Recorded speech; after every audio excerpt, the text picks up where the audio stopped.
got a couple injuries.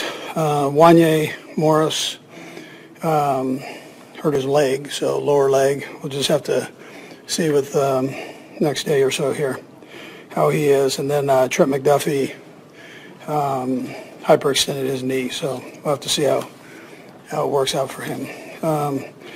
Listen, I was proud of the guys for the effort that they put in. We just, I put the guys offensively in a tough position with the fourth downs. I'm trying to stay aggressive with it. I take full responsibility for that. And there are opportunities that you've got to take advantage of. You're playing a good football team in the Texans, and you've got to make sure when you have opportunities to make plays, you make plays. And we were short just a little bit there, but I thought defensively we played a very sound football game, especially that second half. Chris Jones and Bolton leading the way, and there was some fine football there. We just needed to take advantage of it offensively, and we weren't able to do that. So with that, time's yours. Coach Reid, can you walk us through that decision on the fourth down there with 10-10 after the defense had been playing so well to start second half? Yeah, so I thought we could get it. That was the decision. I was confident we could do that. So it's important that you take advantage of opportunities. I thought it was an opportunity. I was wrong, though. I mean, hindsight, it was wrong. We've been pretty good on fourth downs, so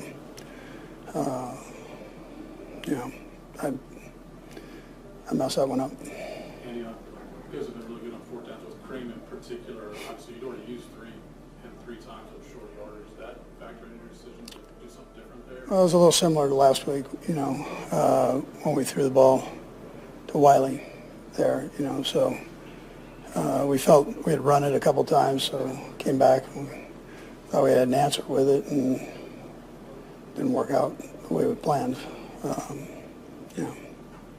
Really on all three of the fourth downs there, so, that we missed. Maybe there were a couple of drops late as well.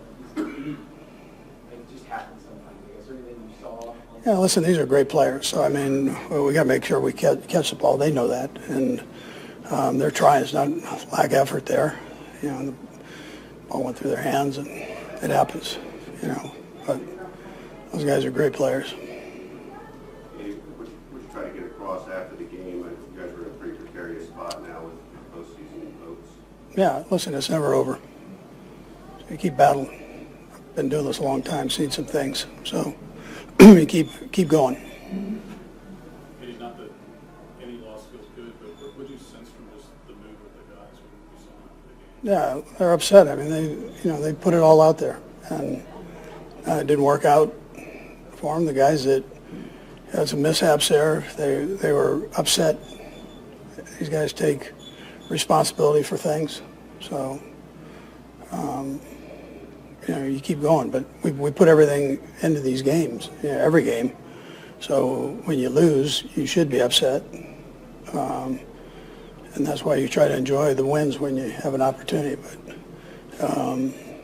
there's a lot of time and effort that goes into it. Coach, you guys were in a tough spot all week, being ready with the offensive line where it was, and then with what happened in one game, better than bad. Overall, how do you think the guys did in that kind of tough spot? Yeah, listen, they battled. There were some early hiccups in there, but I thought they battled, and I guess one of the best defensive lines in the league. So it was respectable there for what they were dealing with. Some of the guys hadn't practiced in there very much, so it's good for them. Sam, you touched on it, but just the defensive turnaround in the second half, particularly the first three drives for Houston, 3 and out, maybe 4 drives that didn't go 3 out. What did you just see from adjustments you guys were able to make? Yeah, listen, I thought that second half, it was good. Really throughout most of the second half, we did a nice job. First half, they extended a drive for a score on a penalty, and that I thought was a pretty good play. Initial thoughts as far as what Esapole was able to do stepping in for one game? Yeah, so he's the one that probably didn't practice much in there. Limited time, and he stepped up and was asked to play a crucial position at a crucial time, and I thought he did a respectable job. Now, it wasn't perfect, but it was good enough. Last one, Todd. You sit there and watch football and let you see something that you've never seen. I don't remember seeing, can you just take what happened when they said the first down and the replay review and you had to throw the flag and they fixed it before? What was... Yeah, that one they goofed on. I mean, they said it, that they mishapped on their replay. So, but they corrected it. Because, they gave that back to me, so we were okay. Thanks, Coach. All right. Taylor Swift showed her support for fiancé Travis Kelce as the Kansas City Chiefs took on the Houston Texans. The pop superstar, 35, was spotted at Arrowhead Stadium in Kansas City, Missouri, for the Sunday, December 7th, home game, which aired on NBC's Sunday Night Football. Footage of Swift enjoying her private Arrowhead Stadium suite with pals was posted via X on Sunday evening, revealing that the pop star wore her long hair and signature bangs out for the evening. Swift has been in the stands to watch Kelce, 36, play in home games since the 2025-2026 NFL season kicked off in September, though she has kept a low profile compared to previous years. As for away games, Swift has yet to travel for any this season, instead opting to cheer on Kelce from afar. Kelce is in his 13th NFL season and his third since his relationship with Swift began in the summer of 2023. While the Chiefs already made it to the Super Bowl twice during the couple's romance, their chances of securing a spot in the playoffs have grown slimmer this season due to their 6-6 record. Despite the professional setback, Kelce has plenty to look forward to in his personal life after proposing to Swift in August. As a source exclusively told Us Weekly in October, plans for their wedding are already coming along. They are both very involved, and Taylor thinks it's cute that Travis wants to help. The insider revealed, Swift and Kelce hope to tie the knot next summer, potentially at her Rhode Island home. They don't want a long engagement, the source told us, adding that the pair very much want to start a family in the next year or so. Family means everything to them. Before they make things official, Kelce and Swift are celebrating their first holiday season as an engaged couple. It will be very low-key, family-centric and won't involve any major travel, an insider said of their plans in October. With just weeks left in the Chiefs season, Kelce has a major decision to make about his future in the NFL. In November, he hinted at when he'll make up his mind about whether he wants to retire. Seeing my brother go through it and seeing just how the league works, the season kind of restarts in April, and I want to give the Chiefs a good opportunity to know whether I come back or not, he told reporters at the time. And vice versa. Like, whether they want me back or not, it's one of those things where I'd like to make that decision before they've got to get draft picks and free agency opens up to fill the roster appropriately. He added, all that will be at the end of the season. I won't be thinking about it until then.